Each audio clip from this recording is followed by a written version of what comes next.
Hello peeps, it's the Hillbilly Halfwit. How are you all today? And just before I carry on with this video, we're going to do about Usaid in this one.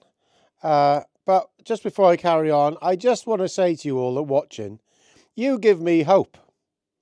You people that watch this and comment, I go through your comments all when I can, and the one yesterday about the BBC, where pretty much everybody's already said sod the BBC and don't pay the licence.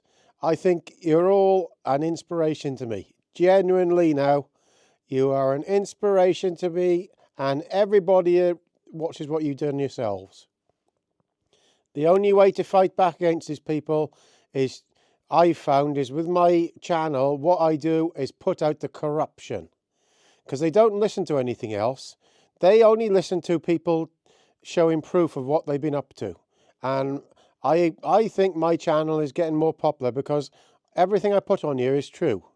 And people realise it. I'm not right wing, I'm not left wing, because I believe the right and the left, the far right and the far left, are the same thing. Like in the Animal Farm book. We're all stuck in the middle while these people around us are going nuts and trying to force us to do things.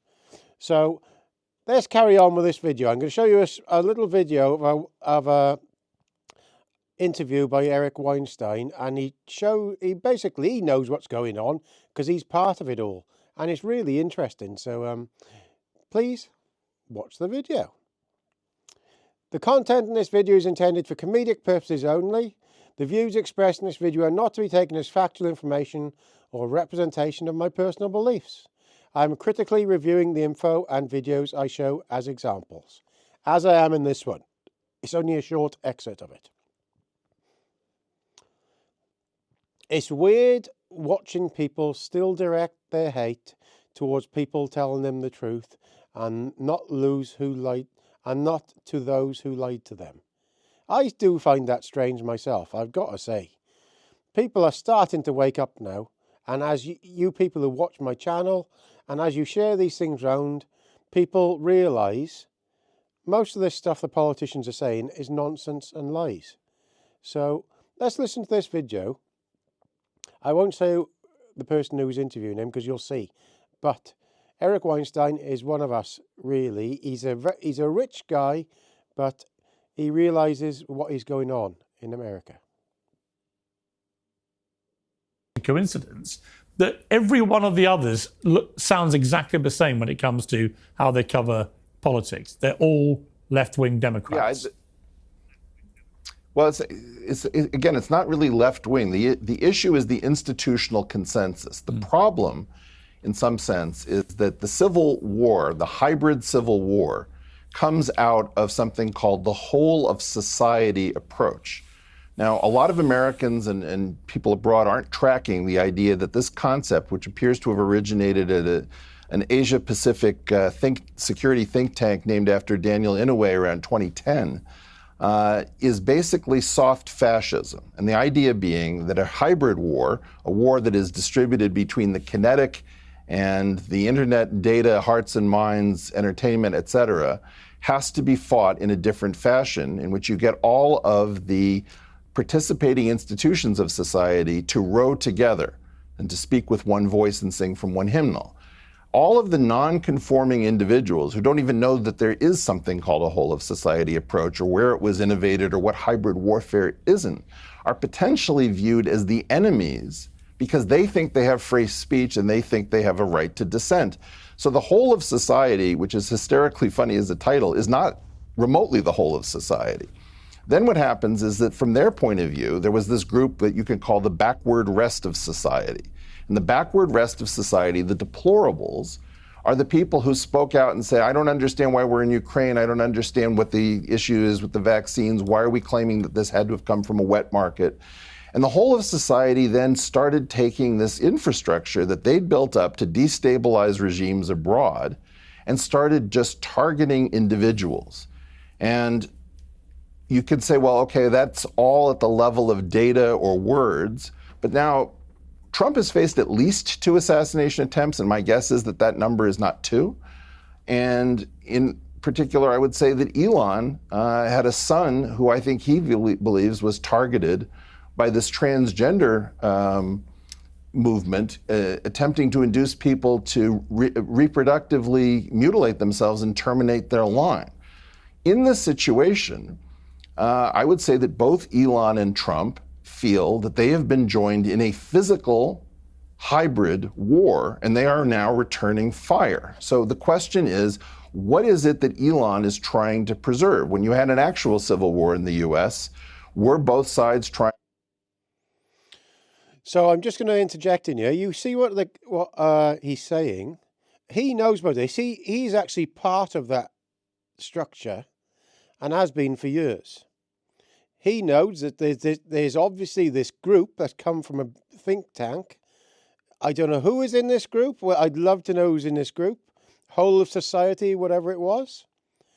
Who is deciding what everything on the media throughout the West is.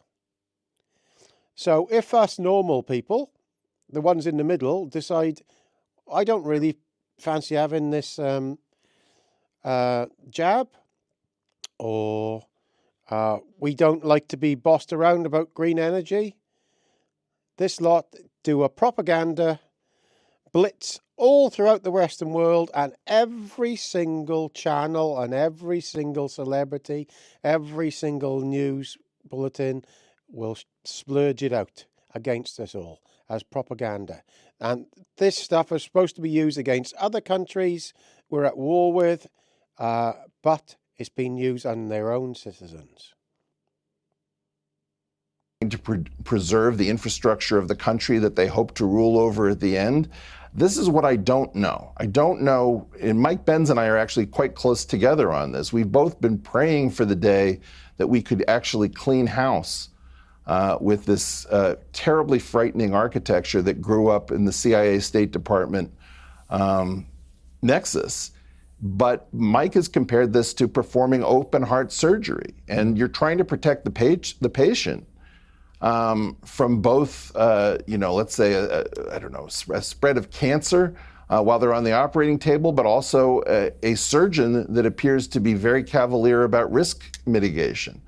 I cannot believe that in some sense Elon and Trump are not surrounding themselves with more strong voices given how much is on the line. We're not taking over Twitter here. Twitter never had a thermonuclear deterrent. Right. And there we are. Now, Eric Weinstein is one of these very, very high-level intellectuals. I don't agree with him on everything. Let's be honest, you don't have to agree with people on everything. But on this subject, he is correct. These people that Trump and Musk are trying to take down are some really bad people. And basically, it's MI6 and MI5 and FBI and the CIA are all working as one to control everything on the media. It is the 1984 novel. And this guy just says it as it is. That's as a matter of fact. So we're going to go through a few things now with Usaid about how much they've been spending here and there. But I won't go through huge amounts of it because people already know a lot of it. But here we are. There's a couple of things here now. This is for Ukraine. They gave 1.5 million to Van Damme to go there. They gave Ben Stiller 4 million, Sean Penn 5 million, Orlando Bloom 8 million, Angela Jolie 20 million. That's just for going to Ukraine. So if you say the right things as a star or a celebrity, you get paid for this in a big way. Chelsea Clinton has had, was it 70 billion or I'm sure her foundation had 70 billion, and they're not 100% sure about that money, where it's all gone, but it's a bit weird, isn't it? So this is Clayton Morris. 6,000 journalists and 700 newsrooms received Usaid money. I wonder if it's all them. It's a wonder all of them parrot the same news. It's correct. The only reason they give these people the money, the journalists, is to get this narrative over. I've been saying it for years. Kyle Becker, it's not just Politico. The Associated Press have been raking in millions of dollars in government money for years. And if you watch the BBC or you watch the news or you watch even Jeremy Vine in the morning, all their facts come from Associated Press. I heard them talking about it one morning. Associated Press is where all them lot get their news from. And let's see how much it's had.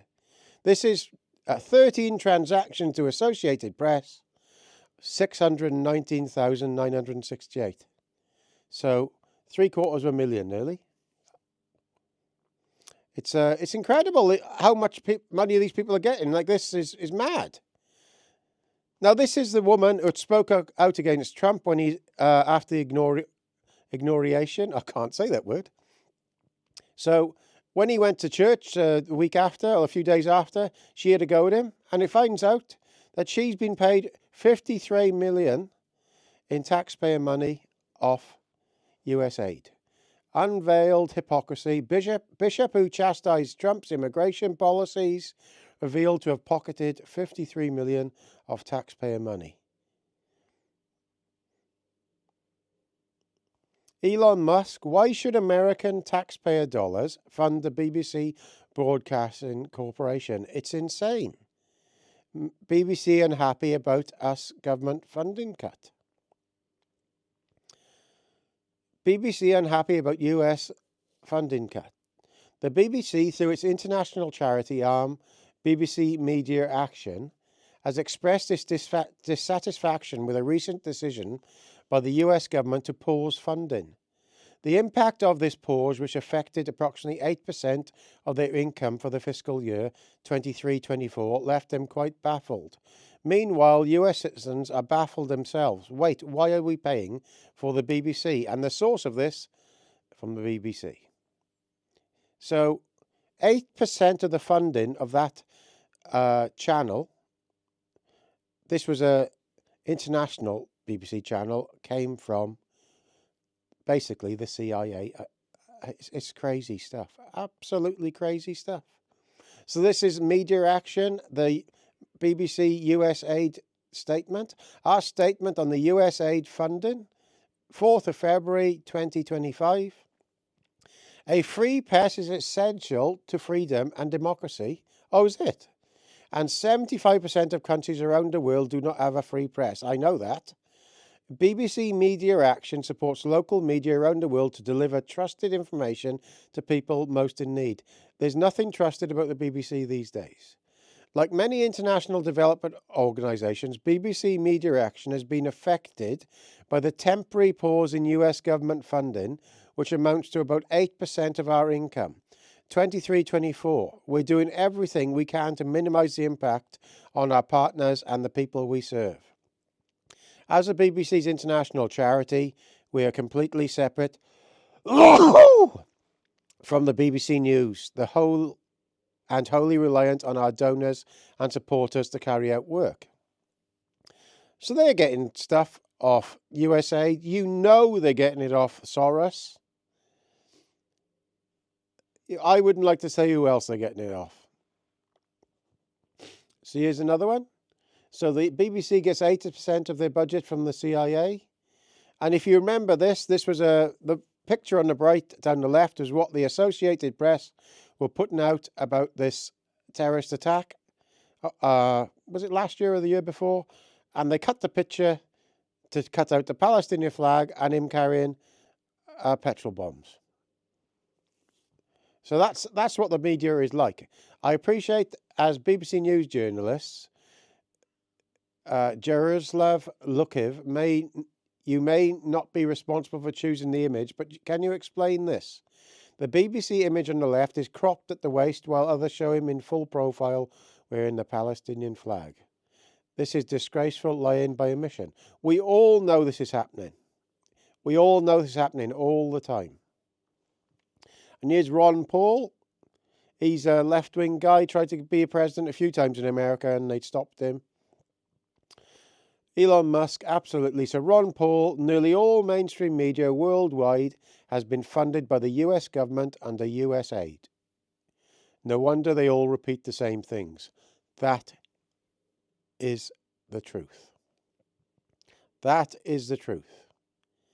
Now, I hope you like this video. It's really opened my eyes, really. I always realised that the media was against us, but I did not realise that this USAID thing. I don't think many people realise that USAID was the CIA, really, were funding all the media around the world. And it's incredible when you think about it. You know, we're even more in this dystopian 1984 novel than I thought. But people are waking up. You people give me hope. Could you share this out there, please? And thank you for listening. All the best. Gaz.